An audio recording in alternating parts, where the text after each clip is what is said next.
Everyone, तपस्या education में आप सभी का स्वागत है। पिछली वीडियो में हमने डेवलपमेंट और ग्रोथ को समझा था कि डेवलपमेंट और ग्रोथ किसे कहते हैं। इस वीडियो में हम विकास के चरण, विशेषताएं और विकास को कौन कौन से कारक प्रभावित करते हैं इनके बारे में अध्ययन करेंगे। तो विकास के अगर चरण की हम बात करें तो इसको 5 चरणों में बांटा गया है, जिसमें बाल विकास जब हम पढ़ते हैं तो हमें शैशवावस्था से यानी इन्फेंसी से लेकर और एडोलसेंस का जो पीरियड है उसको पढ़ना होता है। इसको हम डिटेल में पढ़ेंगे जब हम बाल विकास को अध्ययन करेंगे। पहले आप इसको समझ लीजिए कि इसकी स्टेजेस को कैसे कैसे बांटा गया है। तो जो गर्भावस्था होती है यानी जो प्रीनेटल स्टेज है वो 40 वीक्स का पीरियड होता है। उसके बाद इन्फेंसी होती है जो 0 से 2 ईयर्स तक चलती है। फिर बाल्यावस्था है, इसमें दिए हुए हैं 2 चरणों में इसको भी बांटा गया है। यानी एक होता है पूर्व बाल्यावस्था और एक उत्तर बाल्यावस्था होती है। जो बाल्यावस्था है उसको 2 से 12 वर्ष की आयु तक बांटा गया है। फिर एडोलसेंस होता है किशोरावस्था जो 12 से 18 साल की होती है, और फिर एडल्टहुड आता है जो 18 साल के बाद होता है। तो ये विकास के चरण हो गए। फिर हम समझते हैं कि विकास की विशेषताएं क्या हैं। देखिए, जो डेवलपमेंट है उसमें कई सारे फीचर्स होते हैं। जो बहुत ही मेन फीचर्स है उसको हम समझ लेते हैं, और इसके अंतर्गत आप अगर इन पॉइंट्स को समझ लेंगे तो फिर आप पेपर के जो ऑप्शन वाले क्वेश्चन होंगे उनको करने में आपको आसानी होगी। तो सबसे पहले तो विकास जो है वो एक बहुआयामी प्रक्रिया है, यानी इसमें ऐसा नहीं है कि कोई सिर्फ एक डायमेंशन है, मल्टी डायमेंशनल प्रोसेस है ये। इसमें शारीरिक विकास, मानसिक विकास और नैतिक विकास, सामाजिक विकास, कई सारी तरह के आयाम शामिल हैं। और ऐसा नहीं है कि इन सारे आयामों में एक साथ विकास होता है। कोई ज़रूरी नहीं है कि सारे में ही वृद्धि देखी जाए। जैसे मान लीजिए अगर आपका शारीरिक विकास हो रहा है तो कोई ज़रूरी नहीं है कि जितनी मात्रा में आपका शारीरिक विकास हुआ है वैसा ही आपका मानसिक विकास हो। तो ये क्या है? बहुआयामी प्रक्रिया है। दूसरा क्या इसका फीचर है, क्या कैरेक्टरिस्टिक्स है कि जो विकास है वो एक अपेक्षाकृत स्थिर प्रक्रिया है।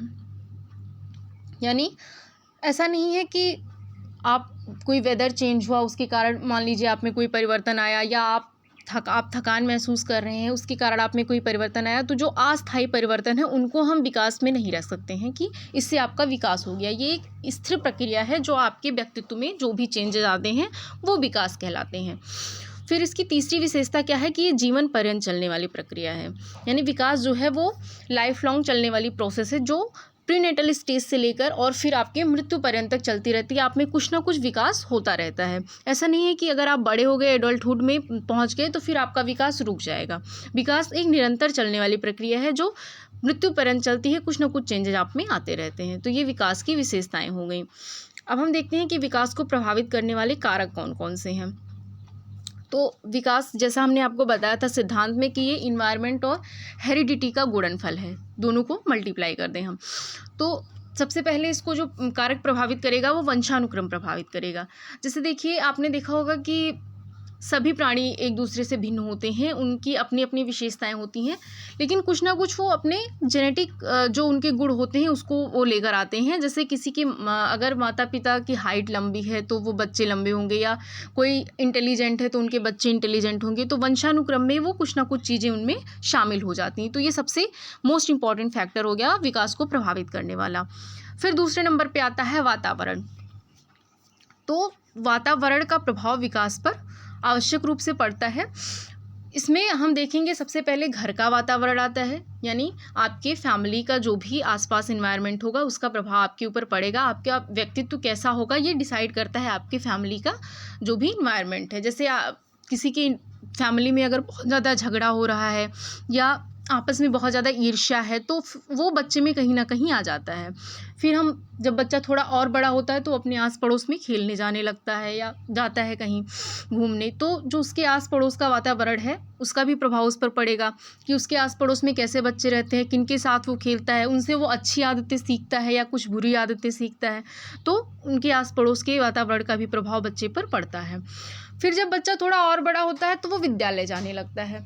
तो विद्यालय में उसके जो टीचर्स हैं, उसकी जो पीयर्स ग्रुप हैं, उनसे वो जो जो चीज़ें सीखता है उसका प्रभाव भी उसके विकास पर पड़ता है। तो वातावरण के अंतर्गत ये भी आता है। फिर अगर हम डिस्कस करें वातावरण में सांस्कृतिक वातावरण को, तो किसी भी जगह की संस्कृति कैसी है, बच्चा जहाँ भी जन्म ले रहा है उसके आसपास की संस्कृति कैसी है, उनकी सांस्कृतिक धरोहर क्या है, उनको क्या क्या चीज़ें सिखाई जाती हैं, इनका भी प्रभाव बच्चे के ऊपर पड़ता है। वो बच्चे का विकास भी उसी तरह होता है। फिर हम बात करते हैं जो तीसरा कारक है वो है पोषण।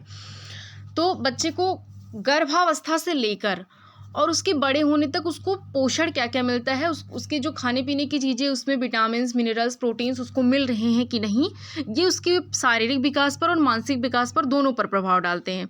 जैसे गर्भकालीन स्थिति में अगर माँ का पोषण उचित नहीं होगा तो फिर वो बच्चा शारीरिक रूप से उसको दिक्कत हो जाएगी या मानसिक रूप से भी उसको कुछ ना कुछ प्रॉब्लम हो सकती हैं। फिर जब बच्चा बड़ा होने लगता है धीरे धीरे, उस अवस्था में भी उसको एक संतुलित आहार चाहिए होता है। अगर उसको संतुलित आहार नहीं मिल रहा है जिसमें प्रोटीन्स, कार्बोहाइड्रेट्स, हर चीज़ें उसको नहीं मिल रही हैं प्रॉपर, तो उसका विकास प्रभावित हो जाता है। फिर आता है जो दूसरा हमारा चौथा कारक है वो है रोग और चोट। यानी अगर बच्चे को कोई बहुत ऐसी बीमारी हो जाती है, जैसे गर्भकालीन अवस्था में भी कुछ बच्चों को कुछ बीमारियां हो जाती हैं, या फिर कोई चोट लग जाती है, तो वो भी उसके विकास को प्रभावित कर देता है। उसका जो दुष्प्रभाव होता है वो उसके शारीरिक और मानसिक विकास पर पड़ता है। फिर आता है लिंग भेद। देखिए, विकास में जेंडर डिफरेंसेस भी होते हैं। जैसे लड़के और लड़कियों की वृद्धि और विकास में थोड़े बहुत अंतर पाए जाते हैं। इसमें जन्म के समय जो लड़कियां होती हैं वो छोटी होती हैं और लड़कों का आकार बड़ा होता है, वो थोड़े बड़े होते हैं। लेकिन जो एडोलसेंस पीरियड होता है, यानी जो किशोरावस्था होती है, वो लड़कियों में जल्दी आती है और वो जल्दी बड़ी होती हैं लड़कों की अपेक्षा। तो ये जेंडर डिफरेंसेस भी पाए जाते हैं। इसके बाद फिर हम बाल विकास को समझेंगे। Thank you so much.